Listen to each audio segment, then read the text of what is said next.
রাষ্ট্রপতি ও প্রধানমন্ত্রীর ক্ষমতার ভারসাম্য, জাতীয় সাংবিধানিক কাউন্সিল বা এনসিসি গঠন এবং একই ব্যক্তি প্রধানমন্ত্রী, সংসদ নেতা ও দলীয় প্রধান থাকা না থাকার বিষয়গুলো দ্বিতীয় পর্যায়ের আলোচনায় সমাধান দেখতে চায় জাতীয় ঐকমত্য কমিশন। কমিশনের সহসভাপতি অধ্যাপক আলী রিয়াজ আশা করছেন এসব বিষয়ে জুলাইয়ের মধ্যে দলগুলোর সিদ্ধান্ত আসবে। তিনি আরও জানান, ফ্যাসিবাদী শাসন ব্যবস্থা যেন আর ফিরে না আসে সেজন্য জাতীয় নির্বাচনের আগেই কিছু সংস্কার হওয়া উচিত। ফরহাদ ইবনে মালিকের প্রতিবেদন। রাজনৈতিক দলগুলোর সাথে প্রথম পর্যায়ের ৪৫ সেশনের আলোচনার পর দ্বিতীয় পর্যায়ের দ্বিতীয় দফায় আলোচনা এ সপ্তাহে শুরু করবে জাতীয় ঐকমত্য কমিশন। এবার বেশ কিছু সাংবিধানিক বিষয়ে দলগুলোর কাছ থেকে সিদ্ধান্ত পেতে চায় কমিশন। বিশেষ করে বিভিন্ন সাংবিধানিক কমিশনে নিয়োগ এবং সংসদ ভেঙে যাওয়ার পর অন্তর্বর্তী সরকারের শপথের আগ পর্যন্ত বিশেষ ভূমিকা রাখতে এনসিসি গঠনের প্রস্তাব দিয়েছে কমিশন। রাষ্ট্রপতি, প্রধানমন্ত্রী, বিরোধী দলীয় নেতা, দুই কক্ষের স্পিকার, ডেপুটি স্পিকার, সরকার ও বিরোধী দলের মনোনীত সংসদ সদস্য এবং প্রধান বিচারপতিকে নিয়ে এনসিসি গঠনের কথা বলা হয়েছে। অন্যান্য এজেন্ডাগুলোর মধ্যে রাষ্ট্রপতি ও প্রধানমন্ত্রীর ক্ষমতার ভারসাম্য, প্রধানমন্ত্রীর মেয়াদ, একই ব্যক্তি প্রধানমন্ত্রী, সংসদ নেতা ও দলীয় প্রধান থাকতে পারবেন কিনা, উচ্চকক্ষে সংখ্যানুপাতিক সদস্য নিয়োগ এবং সংবিধান সংশোধনে গণভোটের মতো বিষয়গুলোতে সিদ্ধান্তে আসতে হবে। দ্বিতীয় পর্যায়ের আলোচনায় জটিল এসব বিষয়ে দলগুলোর সাথে আলোচনা করবে ঐকমত্য কমিশন। সব বিষয়ে সকল রাজনৈতিক দল একমত হবে সেটা মনে করার কোনো কারণ নেই। হ্যাঁ, এরকম কিছু বিষয় আছে যেগুলো আসলে অত্যন্ত প্রয়োজনীয় বলে ঐকমত্য কমিশন মনে করে, বাংলাদেশের নাগরিকরাও মনে করে, রাজনৈতিক দলগুলোর একটা বড় অংশ মনে করেন। তো তাহলে সেগুলি নিয়ে আলোচনা করে নিশ্চয়ই আমরা এক জায়গায় আসতে পারবো। সব বিষয়ে পারবো এরকম কথা আমি বলতে পারি না। তো ফলে যেগুলিতে যে শেষ পর্যন্ত যদি কিছু কিছু বিষয় একমত না হয় সেটা আমরা জনগণকে জানাবো। তখন জনগণ সিদ্ধান্ত নেবেন যে আসলে তারা সেই যে সংস্কারগুলো, যে পরিবর্তনগুলো তারা মনে করেন কিনা, যেগুলো গুরুত্বপূর্ণ, এবং সেগুলো তারা রাজনৈতিক দলগুলোর উপর সেই দাবি তারা তুলবেন কিনা, চাপ প্রয়োগ করবেন কিনা। আগস্টের মাঝামাঝি মেয়াদ শেষ হবার কথা থাকলেও জুলাইয়েই সনদ পেশ করতে চায় ঐকমত্য কমিশন। প্রশ্ন ছিল, তা কি আদৌ সম্ভব? জুলাইয়ের আগে না হলে জুলাইয়ের মধ্যে তো হতেই হবে, সেটাই আমরা চেষ্টা করছি। সম্ভব, অবশ্যই সম্ভব। রাজনৈতিক দলগুলোর পক্ষ থেকে যেহেতু সংস্কারের ব্যাপারে তাদের কমিটমেন্ট আছে, তারা প্রতিশ্রুতি দিয়েছেন, এই যাবৎকালে তারা সর্বাত্মকভাবে সহযোগিতা করেছেন এবং তারাও বুঝতে পারছেন যে আসলে সময় অত্যন্ত স্বল্প, আমাদেরকে এর মধ্যে এক জায়গায় অগ্রসর হতে হবে, এক জায়গায় দাঁড়াতে হবে। আমি আশা এটা অসম্ভব কিছু নয়। সংস্কারের বিষয়ে ঐকমত্য তৈরি করা গেলে নির্বাচনের আগেই প্রয়োজনীয় সংস্কার সম্ভব বলে মত তার। কিছু কিছু ব্যবস্থা আপনাকে এখনই নিতে হবে এবং কিছু কিছুর ব্যাপারে প্রতিশ্রুতি দিতে হবে যে আপনারা অবশ্যই করবেন। গণ অভ্যুত্থানের পর দেশের মানুষের মধ্যেও পরিবর্তনের একটি আকাঙ্ক্ষা তৈরি হয়েছে বলে মনে করেন তিনি। বাইরে সেটা হচ্ছে দ্বিতীয় পর্যায়ের আলোচনা। ফরহাদ ইবনে মালিক, ৭১, ঢাকা। লন্ডন বৈঠকের পর দেশের রাজনীতিতে গুণগত পরিবর্তন হয়েছে। রোজার আগে নির্বাচন নিয়ে জনগণের প্রত্যাশা পূরণ হয়েছে। সোমবার রাজধানীতে কয়েকটি অনুষ্ঠানে এমন মন্তব্য করেছেন বিএনপি নেতারা। তাদের আশা, ডক্টর ইউনূস ও তারেক রহমানের বৈঠকে নেওয়া সিদ্ধান্ত নির্বাচন কমিশনকে জানাবে অন্তর্বর্তী সরকার। আরও জানাচ্ছেন শফিকুল হক। সোমবার সকালে গুলশানে বিএনপি চেয়ারপারসনের রাজনৈতিক কার্যালয়ে দলের মহাসচিব মির্জা ফখরুল ইসলাম আলমগীরের সঙ্গে দেখা করেন ঢাকায় নিযুক্ত ব্রিটিশ হাইকমিশনার সারাহ কুক। পৌনে ২ ঘণ্টা ধরে বৈঠক করেন তারা। পরে বিএনপির স্থায়ী কমিটির সদস্য মঈন খান জানান, গণতন্ত্রের পথে যেতে বাংলাদেশকে সর্বাত্মক সহযোগিতা করবে যুক্তরাজ্য। পর থেকে দেখছি আসলে কিন্তু বাংলাদেশের একটা গুণগত পরিবর্তন হয়েছে এটা কিন্তু অস্বীকার করার কোনো উপায় নেই। যে কথাই বলুক না কেন, মানুষ এখন উৎসাহী একটা সামনের দিকে তাকাচ্ছে। মানুষ সেখানে চিন্তা করছে যে দেশে আবার গণতন্ত্র ফিরে আসবে। এই গণতন্ত্রের জন্যই তো বাংলাদেশ সৃষ্টি হয়েছিল। মানুষ না খেয়ে থাকতে রাজি আছে, ভোট না দিয়ে কিন্তু থাকবে। এদিকে লন্ডন থেকে দেশে ফিরে বিমানবন্দরে দলটির স্থায়ী কমিটির আরেক সদস্য আমির খসরু মাহমুদ চৌধুরী বলেন, দ্রুত নির্বাচন হতে সংস্কারে অগ্রগতি আনতে হবে। আমরা তো দ্রুততম সময়ে নির্বাচন সবসময় যেমন ডিসেম্বরের মধ্যে সম্ভব, সেটা ফেব্রুয়ারিতে গেলেও তেমন কোনো বড় সমস্যা তো না। আর যেখানে একটা আমি তো বলেছি, যত বেশি আমাদের মধ্যে ঐক্যমতের মাধ্যমে আমরা সিদ্ধান্ত নিতে পারবো তত জাতির জন্য এটা ভালো। যে আমরা ঐক্যমতে এসেছি, এটাই তো বড়। যখনই নির্বাচন কমিশন নির্বাচনের দিনক্ষণ ঘোষণা করবে, স্বাভাবিকভাবে জাতি নির্বাচনের সেই টানেলে প্রবেশ করবে। নাগরিক ঐক্য আয়োজিত এক আলোচনায় বিএনপি নেতা সালাউদ্দিন আহমেদ লন্ডন বৈঠকের সিদ্ধান্ত ইসিকে জানাতে সরকারের প্রতি আহ্বান জানান। লন্ডনের আলোচনার সূত্র ধরে যে সিদ্ধান্তটা হয়েছে সেটা খুব শিগগির ইলেকশন কমিশনে যথাযথ প্রক্রিয়ায় কমিউনিকেট করবেন বলে আশা করি, যাতে ইলেকশন কমিশন জনগণের সামনে বলতে পারে যে তারা সরকারের কাছ থেকে একটা পরামর্শমূলক বা নির্দেশনামূলক মেসেজ পেয়েছে। এ সময় লন্ডন বৈঠকে কারো দায় মুক্তি নিয়ে আলোচনা হয়নি বলেও জানান এই বিএনপি নেতা। কনস্টিটিউশনালি আপনাদের এই সরকারের রেটিফিকেশন লাগবে দ্য নেক্সট পার্লামেন্ট, এটাও আপনারা মাথায় রাখবেন। শফিকুল হক, ৭১, ঢাকা। গণঅভ্যুত্থানের ১ বছর পূর্ণ হওয়ার আগেই গুম বিষয়ক নতুন অধ্যাদেশ হবে বলে জানিয়েছেন আইন উপদেষ্টা অধ্যাপক আসিফ নজরুল। তিনি বলেছেন, এখন পর্যন্ত যারা গুম হয়েছেন তাদের নিখোঁজ সনদের বিষয়েও ভাবা হচ্ছে। এছাড়া সরকারি চাকরি সংশোধন অধ্যাদেশের কিছু বিষয় পুনর্বিবেচনার সুযোগ আছে জানিয়ে তিনি জানান, এ নিয়ে গঠিত উপদেষ্টা কমিটি সুপারিশ তুলে ধরবে। আরও জানাচ্ছেন শারমিন নীরা। জাতিসংঘের মানবাধিকার কমিশনের গুম সংক্রান্ত কমিটি working group and enforce or involuntary ডিসঅ্যাপিয়ারেন্সের সর্বশেষ প্রকাশিত তথ্য অনুযায়ী বাংলাদেশে এখনও ৭০টি গুমের ঘটনা নিষ্পত্তি হয়নি। গুম নিয়ে তদন্ত করতে গত ১ যুগ ধরে বাংলাদেশ সফরের ইচ্ছে ছিল এই কমিটির সদস্যদের, তবে অনুমতি মেলেনি। অবশেষে অন্তর্বর্তী সরকারের অনুমতি পেয়ে রোববার ঢাকায় আসেন ওয়ার্কিং গ্রুপের ভাইস চেয়ার গ্রাজিনা বারোনাস্কো ও আনা লোরেনা পেরেজ। রোববার সকালে তারা দেখা করেন আইন উপদেষ্টার সাথে। পরে সাংবাদিকদের সাথে কথা বলেন অধ্যাপক আসিফ নজরুল। এখনই আমাদের আইনটা ওনারা পরীক্ষা করে দেখবেন, আমাদেরকে সাহায্য দিবেন, মানে দিবেন, বুদ্ধিবৃত্তিক সাহায্য দিবেন, ইনপুট দিবেন। তারপর ভবিষ্যতে যদি দরকার হয়, আমাদের যে গুম বিষয়ক যে কমিশন হবে, সেই কমিশনের জন্য যদি প্রয়োজন হয়, আমরা লজিস্টিক সাপোর্ট বা টেকনোলজিক্যাল সাপোর্ট নিতে পারি। আমাদের এই গণঅভ্যুত্থানের বর্ষপূর্তির আগে আমরা খুব ভালো কিছু ল করে যেতে চাই। কয়েকটা তো হয়েছে, আপনারা জানেন, সিপিসির অ্যামেন্ডমেন্ট হয়েছে, আমাদের নারী শিশু নির্যাতন দমন আইনের অ্যামেন্ডমেন্ট হয়েছে, তারপর আমাদের সাইবার সুরক্ষা আইন হয়েছে। আমাদের আগামী, আশা করি আর কি, আগামী 1 মাসের মধ্যে গুম বিষয়ক আইনটা এবং সিআরপিসির যে অ্যামেন্ডমেন্টটা সেটা হয়ে যাবে। লিগাল এইডের যে অ্যামেন্ডমেন্টটা সেটা ইনশাআল্লাহ আগামী 2 সপ্তাহের মধ্যে হয়ে যাবে। সবার সাথে আলোচনা করে এই সরকারের মেয়াদেই একটি ট্রুথ কমিশন গঠনের চেষ্টা চলছে বলে জানান উপদেষ্টা। এ সময় তার কাছে প্রশ্ন ছিল সংশোধিত সরকারি চাকরি অধ্যাদেশ বাতিলে কর্মচারীদের আন্দোলনের বিষয়ে। সরকারি কর্মচারী যে আইন আছে সেটা আমাদের ফয়জুল ভাই, আমাদের একাধিক উপদেষ্টা বলেছেন, এখানে আপনার অবশ্যই পুনর্বিবেচনার অবকাশ রয়েছে। সচিবালয় কার্যক্রমে বিঘ্ন সৃষ্টি না হয় সেরকম আপনার বিবৃতি দিতে চাইলে বিবৃতি দেন, আপনারা আমাদের সাথে মিটিং করেন, কিন্তু সরকারি কাজে যেন ব্যাঘাত সৃষ্টি না হয়, এটা যেন কাইন্ডলি লক্ষ্য রাখেন। এদিকে পূর্ব নির্ধারিত কর্মসূচি অনুযায়ী সংশোধিত সরকারি চাকরি অধ্যাদেশ বাতিলের দাবিতে সোমবার সকালে সচিবালয়ে বিক্ষোভ করেন কর্মচারীরা। ঘোষণা দেওয়া হয় কর্মসূচি চালিয়ে যাওয়ার। আপনাদের জন্য আমাদের আজকে প্রতিবাদ, আমরা আর কতদিন থাকবো।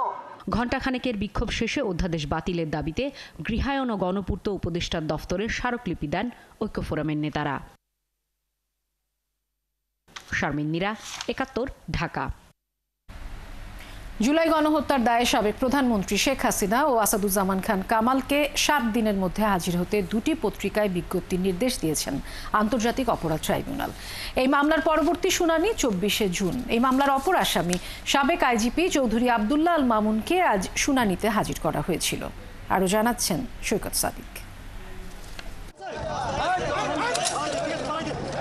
বৈষম্য বিরোধী ছাত্র আন্দোলনে সংগঠিত মানবতা বিরোধী অপরাধের 8 মাস পর শুরু হয়েছে এর বিচার কাজ। মামলার অভিযোগে বলা হয়েছে, গত 16 জুলাই থেকে 5 আগস্ট পর্যন্ত 1400 ছাত্র জনতাকে হত্যার নির্দেশদাতা শেখ হাসিনা, সাবেক স্বরাষ্ট্রমন্ত্রী আসাদুজ্জামান খান কামাল এবং সাবেক আইজিপি চৌধুরী আবদুল্লাহ আল মামুন। 1 জুন এই 3 আসামির বিরুদ্ধে অভিযোগ আমলে নেয়ার পর গ্রেপ্তারি পরোয়ানা জারি করে ট্রাইব্যুনাল। সোমবার শুনানিতে পুলিশের দেয়া রিপোর্ট অনুযায়ী প্রসিকিউশন ট্রাইব্যুনালকে জানায়, শেখ হাসিনা ও আসাদুজ্জামান খান কামালকে দেশের কোথাও খুঁজে পাওয়া যায়নি। তাই ট্রাইব্যুনালের আইন অনুযায়ী 2টি পত্রিকায় চিফ প্রসিকিউটর বিজ্ঞপ্তি দেওয়ার আবেদন জানালে আদালত তা মঞ্জুর করেন।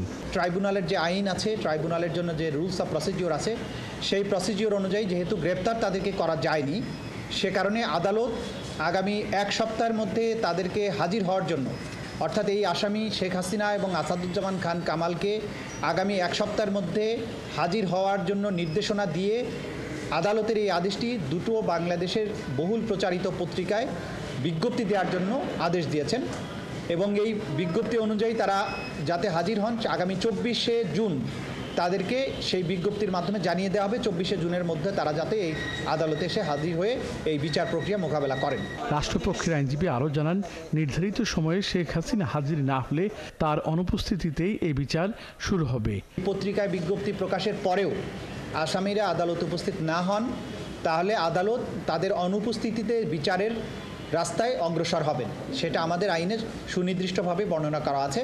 তারা যদি এই সময়ের মধ্যে উপস্থিত না হন তাহলে আদালত আইন অনুযায়ী পরবর্তী কার্যধারা গ্রহণ করবেন এবং তাদের অনুপস্থিতিতেই বিচার কার্য পরিচালিত হবে। এদিকে গত 1 জুন শেখ হাসিনার আনুষ্ঠানিক বিচার শুরুর দিনের মতো সোমবার সকালেও ট্রাইব্যুনাল এলাকায় ককটেল বিস্ফোরণ ঘটে। তবে এসব ঘটনা আমলে নেওয়া হচ্ছে না বলে জানান চিফ প্রসিকিউটর। আমরা এগুলো আমলে নিচ্ছি না, আইন শৃঙ্খলা রক্ষাকারী বাহিনী এগুলো ডিল করবেন। কেউ যদি এটাকে বাধাগ্রস্ত করার চেষ্টা করে, কেউ যদি আইন অমান্যকারী কোনো কাজ করে, সেই ব্যাপারে যথাযথ আইনি ব্যবস্থা গ্রহণ করা হবে। আগামী বৃহস্পতিবার শেখ হাসিনার বিরুদ্ধে আদালত অবমাননার মামলার শুনানিও গণমাধ্যমে সরাসরি সম্প্রচারের কথা জানিয়েছেন প্রসিকিউশন। চানখারপুলে গুলিতে 6 জন। সৈকত সাদিক, 71, ঢাকা।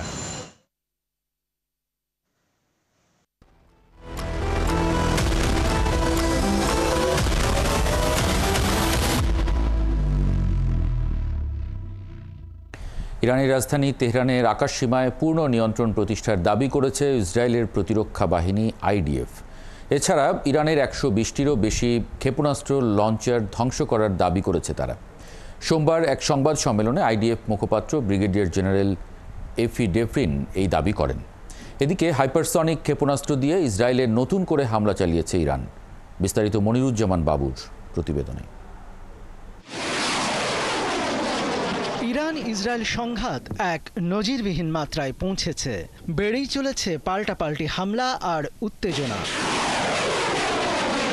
ইসরায়েলের প্রতিরক্ষা বাহিনী আইডিএফ এর মুখপাত্র বলেছেন, ইসরায়েল তেহরানের উপর পূর্ণ বিমান নিয়ন্ত্রণ প্রতিষ্ঠা করেছে। ইরানের 1/3 ব্যালিস্টিক ক্ষেপণাস্ত্র লঞ্চার ধ্বংস করে দেওয়া হয়েছে এবং তাদের বড় অংশের হামলা ব্যাহত করা সম্ভব হয়েছে। ইরান থেকে ইসরায়েলের দিকে 2 ধাপে 65টি ব্যালিস্টিক ক্ষেপণাস্ত্র আর ডজন খানেক ড্রোন ছোড়া হয়। এর বেশিরভাগই মাঝপথে ভূপতিত করা হয়েছে। তিনি আরও বলেন, ইসরায়েল প্রায় 50টি যুদ্ধ বিমান ব্যবহার করে ইরানের মধ্যাঞ্চলের ইস্পাহান শহরের অন্তত 100টি সামরিক লক্ষ্যবস্তুতে একযোগে হামলা চালিয়েছে। এসব লক্ষ্যবস্তুর মধ্যে ইরানের ক্ষেপণাস্ত্র মজুত কারখানা এবং কমান্ড সেন্টার রয়েছে। অন্যদিকে ইসরায়েলি লক্ষ্যবস্তুতে নতুন করে ব্যাপক ক্ষেপণাস্ত্র হামলা চালিয়েছে ইরান। এ সময় তেল আবিব, হাইফা ও উত্তরাঞ্চলের শহরগুলোতে বেশ কয়েকটি ক্ষেপণাস্ত্র আঘাত হানে। এদিকে ইসরায়েলের সেনাবাহিনীর হোম ফ্রন্ট কমান্ড দাবি করেছে, ইরান এ পর্যন্ত প্রায় 350টি ক্ষেপণাস্ত্র ছুড়েছে। ইসরায়েলের প্রতিরক্ষামন্ত্রী ইসরায়েল কার্জ বলেছেন, তেহরানের বাসিন্দাদের শারীরিকভাবে কোনো ক্ষতি করার ইচ্ছা তাদের নেই। সামাজিক যোগাযোগ মাধ্যম এক্সে দেওয়া এক বিবৃতিতে কার্জ বলেন, তিনি স্পষ্টভাবে জানাতে চান তারা তেহরানের বাসিন্দাদের শারীরিকভাবে ক্ষতি করতে চান না, যেমন ইরান সরকার ইসরায়েলের নাগরিকদের ক্ষতি করছে। এদিকে ইসরায়েলের বিরুদ্ধে জাতিসংঘকে এখনই পদক্ষেপ নেওয়ার আহ্বান জানিয়েছেন ইরানের পররাষ্ট্র মন্ত্রণালয়ের মুখপাত্র ইসমাইল বাঘাই। এছাড়া ইরান পারমাণবিক অস্ত্র বিস্তার রোধ চুক্তি এনপিটি থেকে বেরিয়ে আসার প্রস্তুতি নিচ্ছে বলেও জানান তিনি। সাম্প্রতিক ঘটনাবলীর আলোকে আমরা অবশ্যই যথাযথ সিদ্ধান্ত নেব। এনপিটি থেকে বেরিয়ে আসার প্রস্তুতি নিচ্ছে ইরান। চুক্তি থেকে বেরিয়ে আসতে ইরানের পার্লামেন্টের সদস্যরা একটি বিল তৈরি করেছেন। এদিকে ইরান ও ইসরায়েলের হামলা পাল্টা হামলার মাঝে প্রতিবেশী ইরানের সঙ্গে সব সীমান্ত অনির্দিষ্ট সময়ের জন্য বন্ধ করে দিয়েছে পাকিস্তান।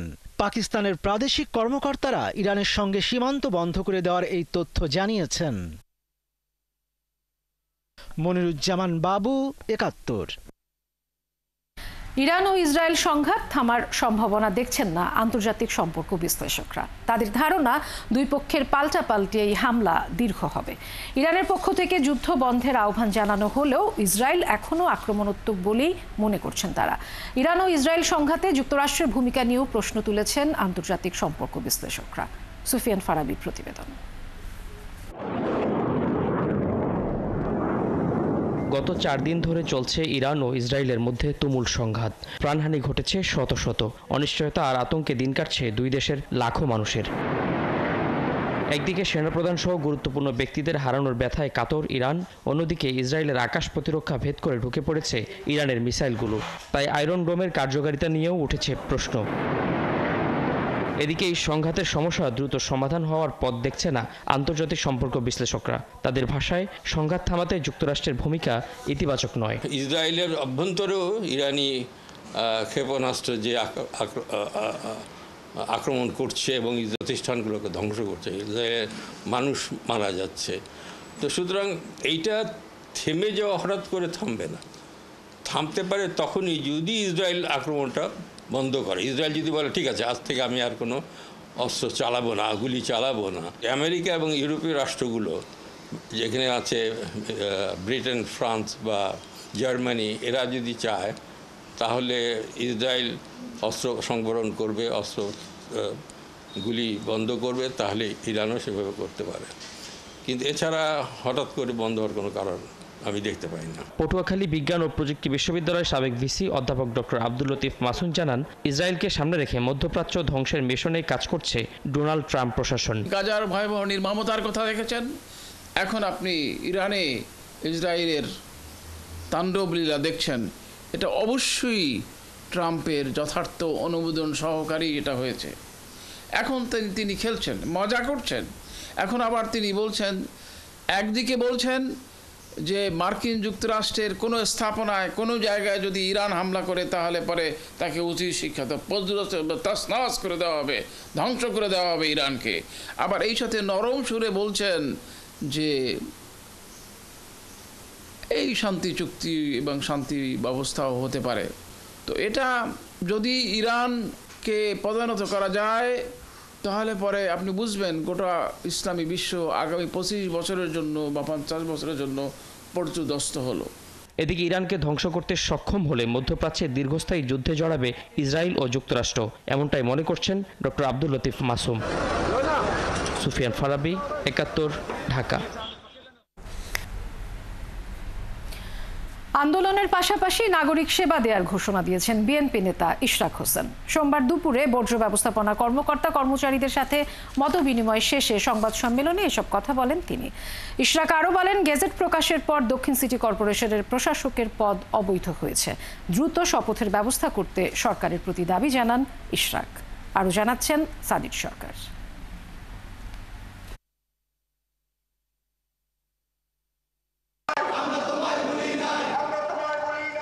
এদিন সকাল থেকে নগর ভবনের সামনে বিএনপি নেতা ইশরাক হোসেনের সমর্থকরা মিছিল নিয়ে জড়ো হতে থাকেন। মেয়র পদে শপথের দাবিতে নগর ভবনের সামনে অবস্থান নেন তারা। পরে বেলা 11টার দিকে নগর ভবনে আসেন ইশরাক হোসেন। এ সময় তিনি নগর ভবনের মিলনায়তনে বর্জ্য ব্যবস্থাপনা বিভাগ আয়োজিত এক মতবিনিময় সভায় অংশ নেন। আলোচনা করেন নগরীর নানান সেবা খাত নিয়ে। পরে ইশরাক হোসেন দাবি করেন, সমর্থকেরা আন্দোলন করলেও নাগরিক সেবায় কোনো ব্যাঘাত ঘটেনি। এ সময় তিনি স্থানীয় সরকার উপদেষ্টার ব্যক্তিগত সহকারীর দুর্নীতির অভিযোগ তুলে ধরে বলেন, মেয়র না থাকার কারণেই দক্ষিণ সিটি কর্পোরেশনে অনিয়ম বেড়েই চলেছে। দীর্ঘদিন এই আন্দোলন চলার ফলে বিভিন্ন ধরনের যে নাগরিক সেবা, সেই বিষয়গুলো আমাদেরকে মাথায় রাখতে হচ্ছে।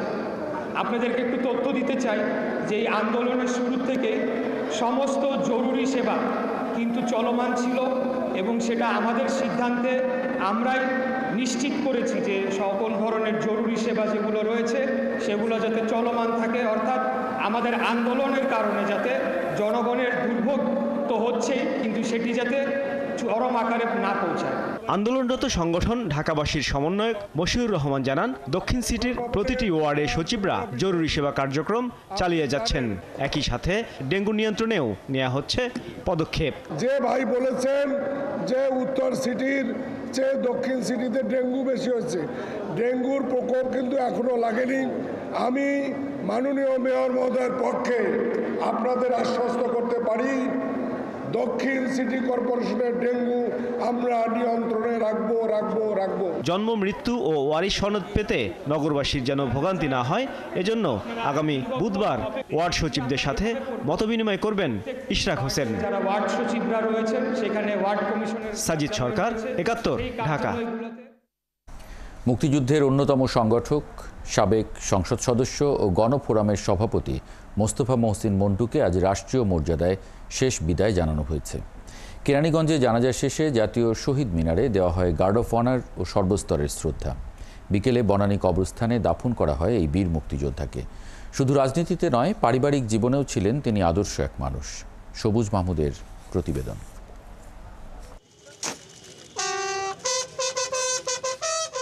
জাতির শ্রেষ্ঠ সন্তানকে জানানো হলো রাষ্ট্রীয় সম্মান। মুক্তিযুদ্ধের সংগঠক, আপসহীন রাজনীতিবিদ মোস্তফা মহসিন মন্টুর প্রতি গার্ড অফ অনারে জানানো হলো শেষ শ্রদ্ধা। কেন্দ্রীয় শহীদ মিনারে ফুলেল ভালোবাসায় সিক্ত হলেন এই বীর মুক্তিযোদ্ধা। শ্রদ্ধার এই মিছিলে ছিলেন সাধারণ মানুষও, যারা মন্টুকে দেখেছেন সংগ্রামে, বিশ্বাস করেছেন আপসহীনতার প্রতীক হিসেবে। গণতন্ত্র এবং আইনের শাসন প্রতিষ্ঠার জন্য তিনি মুক্তিযুদ্ধকে কখনো আপোস করেন নাই। একটি অসাম্প্রদায়িক বাংলাদেশ প্রতিষ্ঠার জন্য উনি জীবনভর কাজ করে গেছেন এবং মৃত্যুর আগদিন পর্যন্ত আমাদেরকে সেই নির্দেশনাই দিয়েছেন। বিগত 15 বছর গণতান্ত্রিক আন্দোলনে স্বৈরাচার এবং ফ্যাসিস্ট সরকারের বিরুদ্ধে যে অপ্রতিরোধ্য আন্দোলন, সেই আন্দোলনে তিনি নেতৃত্ব দিয়েছেন। বিএনপি, জাসদ, গণফোরাম সহ বিভিন্ন রাজনৈতিক দল ও সংগঠনের নেতাকর্মীরাও ফুল দিয়ে শেষ শ্রদ্ধা জানান। মহাসচিব মির্জা ফখরুল ইসলাম আলমগীরের নেতৃত্বে মন্টুর প্রতি শ্রদ্ধা নিবেদন করেন বিএনপির নেতাকর্মীরা। গণতন্ত্র প্রতিষ্ঠার জন্য এখানে কাজ করছেন, একটা বড় ভূমিকা পালন করেছেন এবং বর্তমানে ছাত্র জনতার আন্দোলনের পূর্বে সেই আন্দোলনকে সংগঠিত করবার জন্য যারা মন্টুর নাম নিঃসন্দেহে উল্লেখযোগ্যভাবে আমাদেরকে উচ্চারণ করতে হবে। রাজনীতির কণ্টক পথে চললেও মোস্তফা মহসিন পরিবারে ছিলেন শান্ত, ধৈর্যশীল ও ভালোবাসায় ভরা মানুষ। বাবা হিসেবে তিনি অনেক ভালো ছিলেন, একটু স্ট্রিক্ট ছিলেন, বাট এটা আমাদের ভালোর জন্যই উনি স্ট্রিক্ট ছিলেন। আমাদেরকে অনেক টেক কেয়ার করতেন আমাদের। কোন মুক্তিযোদ্ধা অসুস্থ আছেন, কোন রাজনীতিবিদ তার ব্যক্তি জীবনে প্রবলেমে আছেন, উনি ব্যক্তিগতভাবে বাসায় গিয়ে খোঁজ খবর নিয়েছেন এবং উনি যতটুকু পারে মানুষের কল্যাণের জন্য কাজ করেছে। এটাই আমরা ছোটকাল থেকে আমরা দেখে এসেছি। বীরের মতো জীবন কাটানো এই মানুষটাকে শেষ সজ্জায় শায়িত করা হয় বনানী কবরস্থানে। দোয়া, চোখের জলে শেষ বিদায় জানান স্বজনরা।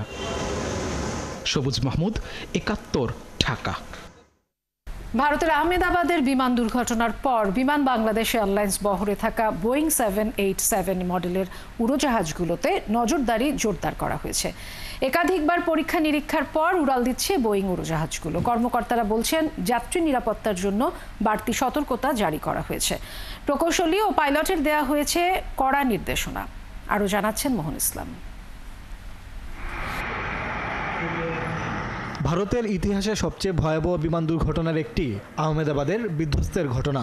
বৃহস্পতিবার 232 জন যাত্রী, 10 জন পাইলট ও কেবিন ক্রু নিয়ে লন্ডনের উদ্দেশ্যে উড়াল দিয়েই ভেঙে পড়ে বোয়িং 787 মডেলের বিমানটি। বিমান বিধ্বস্তের ঘটনায় প্রাণ যায় 274 জনের। এই দুর্ঘটনার পর বিশ্বব্যাপী প্রশ্ন উঠছে বোয়িং 787 মডেলের বিমানগুলোর নিরাপত্তা ব্যবস্থা নিয়ে।